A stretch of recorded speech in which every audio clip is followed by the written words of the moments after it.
First off, credit to Radford. That's a very talented team. They got a very talented trio of guards.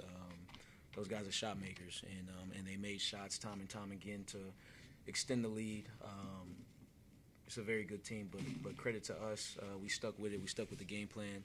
Our guards continued to work, and eventually it turned.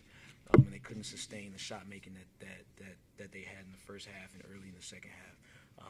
Overall, I'm really happy with my team's effort tonight. To get down 14, to get down 14 and to come back and storm back like we did. I think we got 10 stops in the last 11 possessions. It's about defense, and these guys are buying into the defensive end, and if we can continue to be that, we'll be special.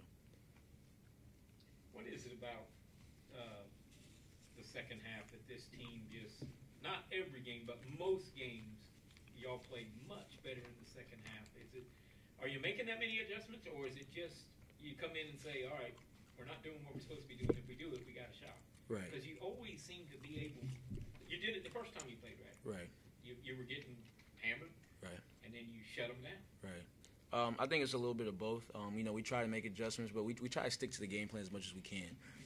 But the other half of that is that I challenge these guys to follow what it is that I'm asking you to do. A big thing for us is discipline. It's discipline to do the right things on both sides of the ball. And the times that we get ourselves in trouble, it all leads back to discipline. It all leads back to discipline, but I'm telling you, when these guys decide to do it, they are special. As bad as we shoot the ball at times if we're disciplined, we will stop you on the defensive end, and that's winning. And we rebound the ball very well, and that's winning. Alon, I feel like in these everyday Game 7 big-time moments, you have your best moment. You get 34, and it felt like a must-win game here at the Buccaneers. What is it about these games that it feels like you thrive when the lights are shining brightest? Nim's putting his trust in me, letting me be free, and I feel like when I'm playing free, I'm playing my best. So, yeah. Taje, 10 rebounds in the second half. I feel like there was a moment about that 15-minute mark into that first media timeout where all of a sudden, like, the tenacity went to a totally different level. Can you kind of maybe speak to that? What was different for you in the second half? For me, I just wanted to set the tone. I told myself I got to get some rebounds because that's one of my roles on this team. So just coming out here with a different mentality, just attacking every ball, boxing out and going for it, crashing every time, no glass, just doing the small things. So I peeked into your one of your timeouts. I think it was at the under 8. Might have been an under 12, but it was one of those timeouts, media timeouts, and you just seemed to have very confident that y'all were going. It just seemed like you were like, we're going to win this game. It's just a matter of by how many or whatever. At what point, you're down 14, and then you start chipping away. At what point did you feel like, hey, we're as good as they are. All we got to do is stop them on the other end. I mean, I like this when it was down 14. To be honest with you, I really like this when it was down 14 because I understand how quickly we can get back in the game if we can make some buckets. Because when they buy in on the defensive end, we're going to get stops. And we were able to do that, and we got consecutive stops, and then, it started to open up a little bit. We started to drive to the rim. We started to get some, Duhart starts turning us up on the offensive glass. Then Taje joins the party. Then DJ joins the party, and that's what it's about. It's about work. It's about work. And, we're down 14. I told him, I said, fellas, there's 12 minutes left in this game. It's a lot of time. This is a lot of time. And I think we went on an 8-0 run, cut it to 6, and we're down 6 with 8 minutes left now. And now it's a ball game. And at that time we had the momentum, and I could see it in their eyes that mentality had kicked in, and I knew we were going to win that game. It's just a matter of how and when.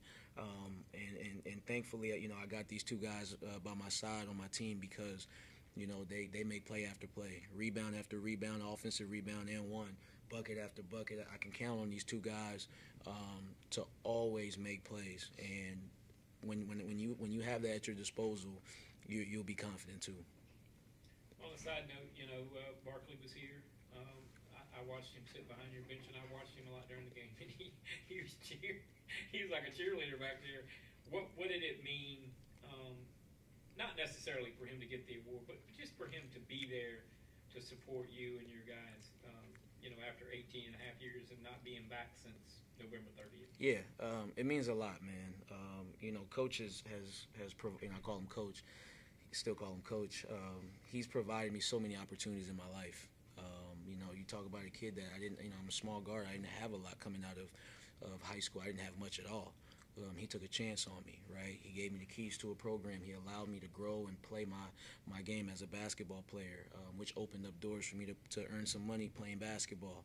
And then he reaches back out and gives me opportunity to become an assistant coach. A lot of the things that I have in my life is because of the opportunities that he gave me. I'll forever be grateful for that. It means the world to me for him to be able to see, us and this team play and to win. And I know it means a lot to him. It means a lot to me. I really cherish our relationship, and I really cherish his mentorship. I've got one more. 17-31, 15 offensive rebounds down that back stretch was huge. But can maybe any of the three of you speak to Duhart during one of those media timeouts and maybe the fire that he lit in those boys? Because I feel like his leadership just speaks volumes. It feels like night in and night out. I'll let them go first. Yeah.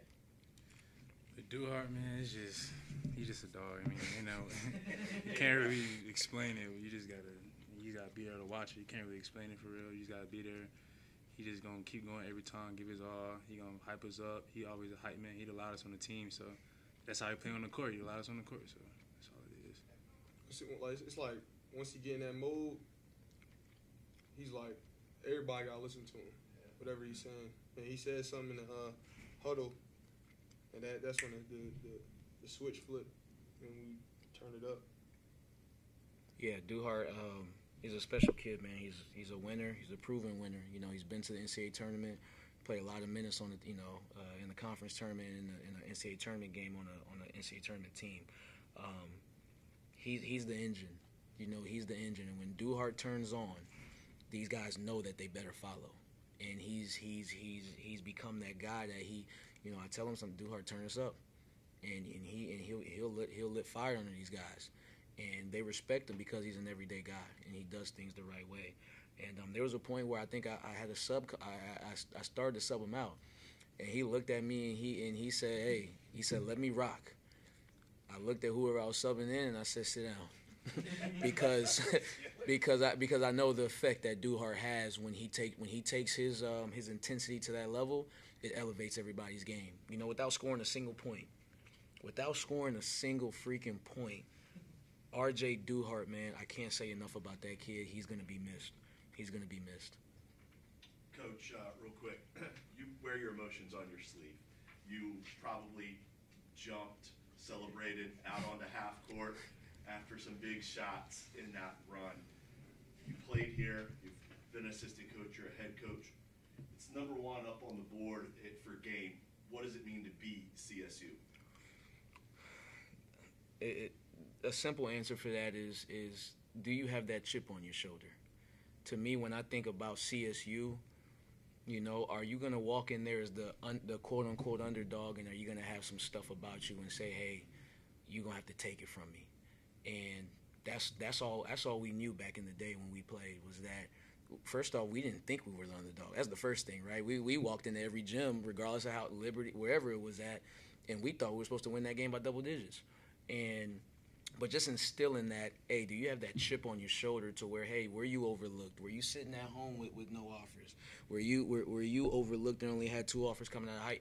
We have a team full of them. We have a team full of guys that were overlooked and passed on and whatever. Did that make you have a chip on your shoulder? Do you have that chip on your shoulder? Do we have to develop that chip on? We're about having that chip on your shoulder. This program is about overcoming. And we got a team full of guys that have overcome a lot of things in their life, regardless if it's basketball or things like that. And it's been that way for a long time. And when I think about being CSU, I think about, do you have that chip? Are you willing to overcome the obstacles? And if a group of guys is willing to do that, Charleston Southern is a special place to be.